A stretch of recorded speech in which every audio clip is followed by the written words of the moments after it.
On January 23, 2026, 9 days before Nancy Guthrie disappeared, someone walked backward past a house 6.5 miles from Nancy's. When a dog barked, the man fled, but he did not turn his head. He maintained his backward orientation as he escaped. He would rather trip than give the Ring camera a single frame of his face. 9 days later, that same person, or someone wearing the same distinctive Ozark Trail backpack with the same reflective safety strips, walked onto Nancy Guthrie's porch.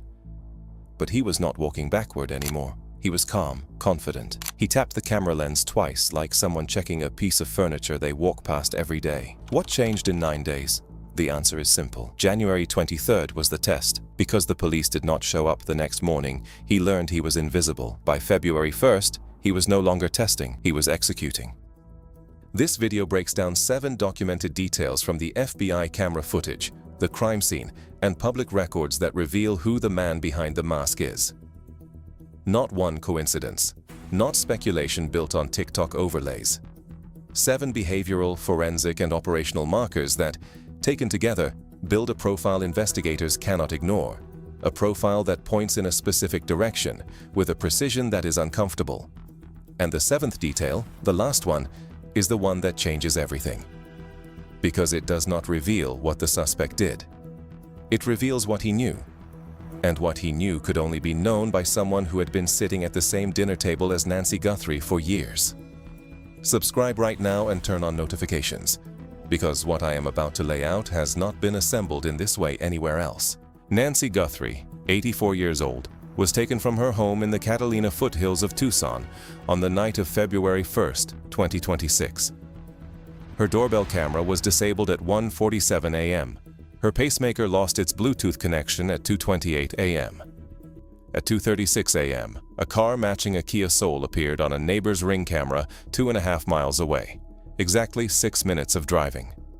The last person to see Nancy alive was her son-in-law, Tommaso Cioni, who drove her home from dinner at approximately 9:50 p.m. 3 hours and 57 minutes later, the camera went dead. 2 DNA profiles were recovered. One from a nitrile glove found 2 miles away. One from biological material inside the home. 2 people, 2 locations. Neither profile matches Nancy, her family, or anyone in the FBI's CODIS database of 19 million known offender profiles. The FBI footage captured the suspect for a few seconds on Nancy's porch. And those few seconds contain 7 details that most people have overlooked, but that behavioral analysts have not stopped studying. Detail number 1. Ownership behavior. Body language experts who reviewed the FBI footage used a specific term for how the suspect moved through Nancy's porch. They called it ownership behavior. The suspect does not search for the camera. He walks directly to it. He does not hesitate at the door. He knows the layout of the porch, the position of the potted plant he uses to cover the lens. He reaches out and taps the camera twice.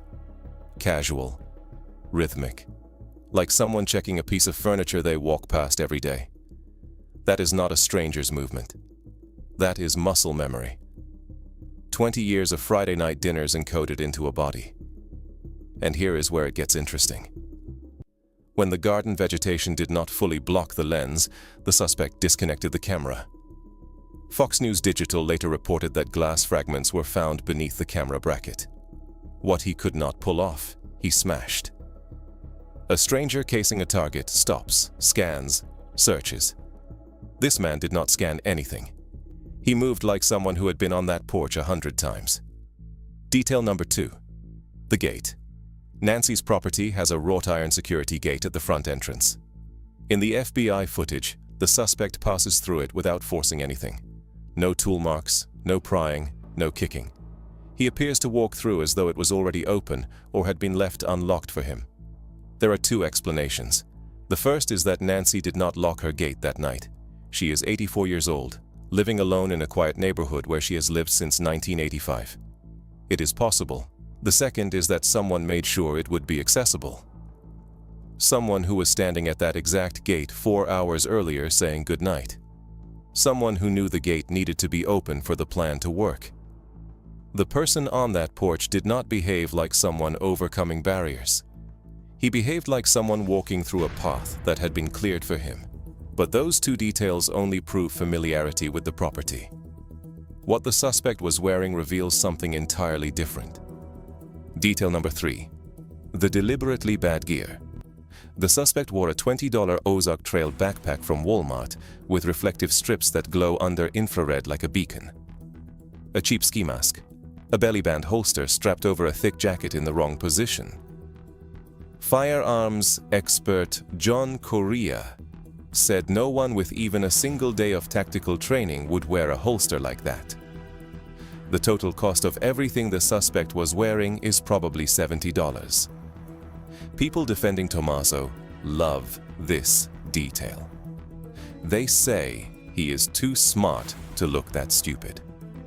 An AP biology teacher would never show up dressed like he bought his crime kit in the clearance aisle. But flip that argument. If you are an intelligent person planning a crime you cannot be connected to, the most important thing is the profile.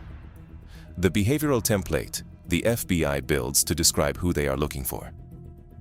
If the suspect shows up in professional gear, night vision, signal jammer, suppressed weapon, the profilers describe an educated, disciplined, trained individual. That profile narrows fast. It points at people like science teachers. But if you deliberately assemble the worst possible kit, the cheapest backpack, the wrong holster, the reflective straps you should have cut off, you build a character. The FBI profilers describe a disorganized, impulsive offender, someone who has never planned anything, and they stop looking at the methodical educator 4 miles away. That is not stupidity. That is a costume.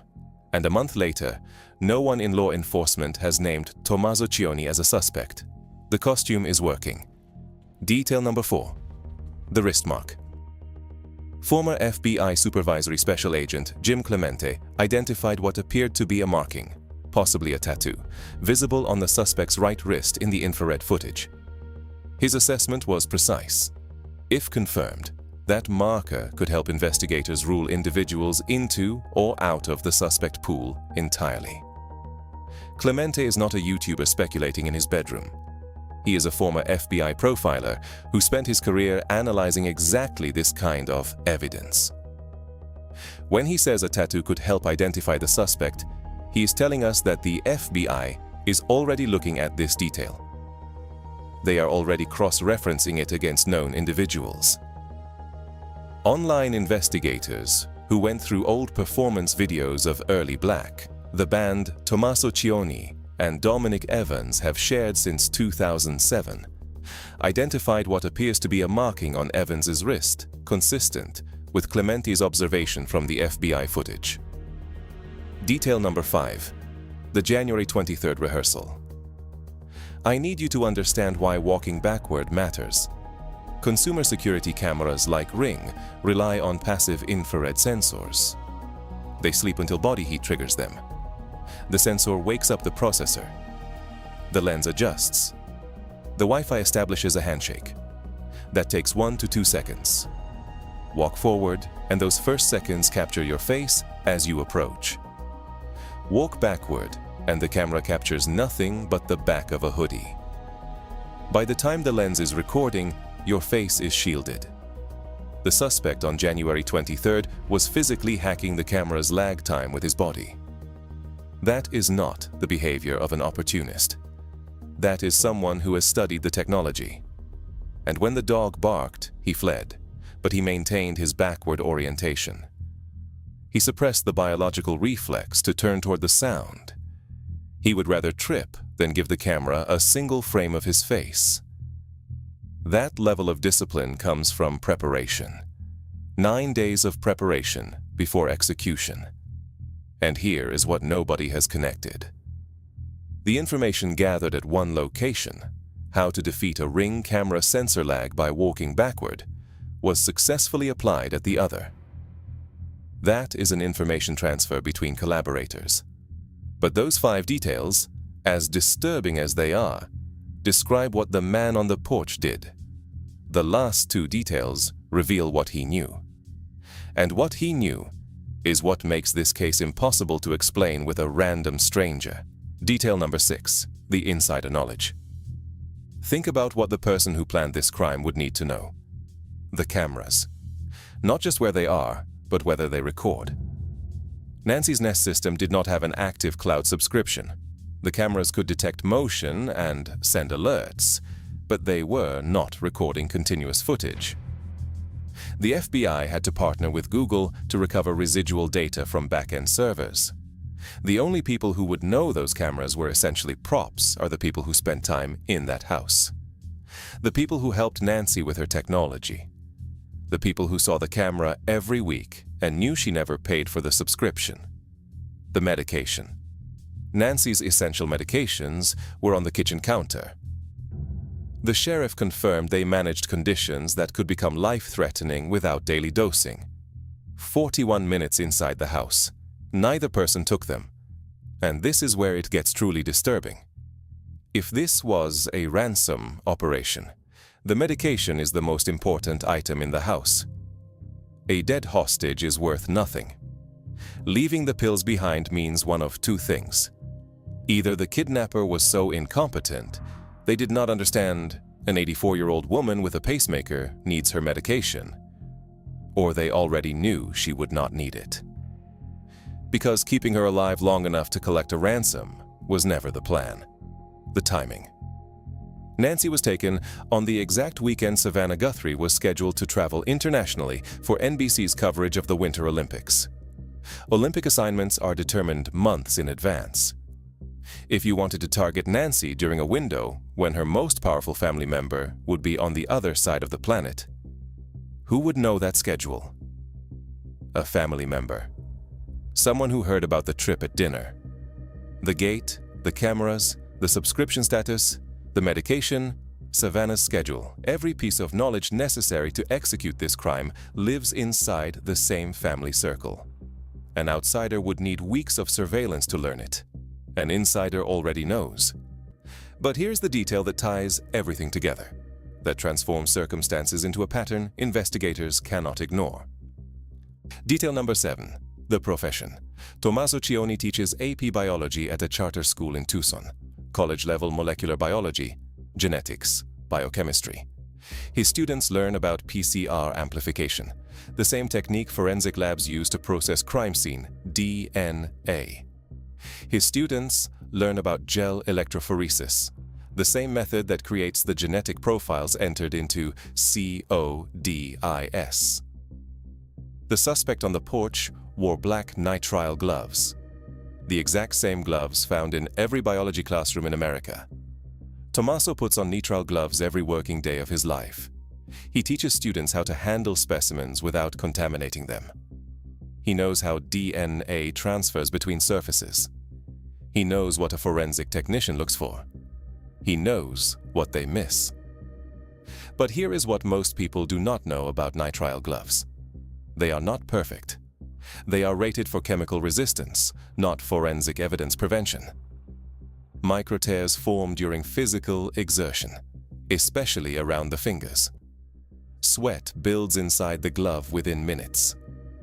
If you are wearing nitrile gloves while physically handling an 84-year-old woman, controlling her, carrying her, loading her into a vehicle, perspiration breaches the material. A biology teacher would know this, which means a biology teacher would also know to dispose of the gloves immediately after the operation. Not at the house. Miles away. In a place where nobody would look until it was too late. Someone found one anyway. 2 miles from Nancy's home. DNA from an unknown male inside it. Not in CODIS. No criminal record. Tommaso Cioni has no criminal record. His DNA is not in CODIS. If that glove was his, the result would look exactly the way it looks right now. Unknown. No match. Finally, we are not really aware that $1 million payable in cash with anonymous reporting makes trust the most fragile thing in the state of Arizona. The architect knows that the operative can destroy him with a single phone call. The operative knows that the architect will deny everything and leave him to face the consequences alone. Neither one trusts the other completely. Neither one can. Because whatever bond held them together, 19 years of rehearsals, shows, shared stages, shared silences, was built for music. It was not built for this. And the weight of what happened at 1:47 a.m. on February 1st is heavier than any album they ever recorded. Someone in Tucson knows. A neighbor, a colleague, a student. Someone saw something that did not make sense at the time. A late-night drive, a whispered conversation, a purchase that felt wrong. That person is watching this right now. Drop a comment. Tell me where you are watching from. Tell me what you think the DNA results are going to show. This community has been ahead of the official investigation from the beginning, and I am not going to stop pulling records until Nancy Guthrie is found. Subscribe. Turn on notifications. Share this with anyone following this case. The more eyes on the evidence, the harder it becomes to stay invisible. Nancy Guthrie deserves to be found. The DNA will decide. It always does. And when it does, we will be here.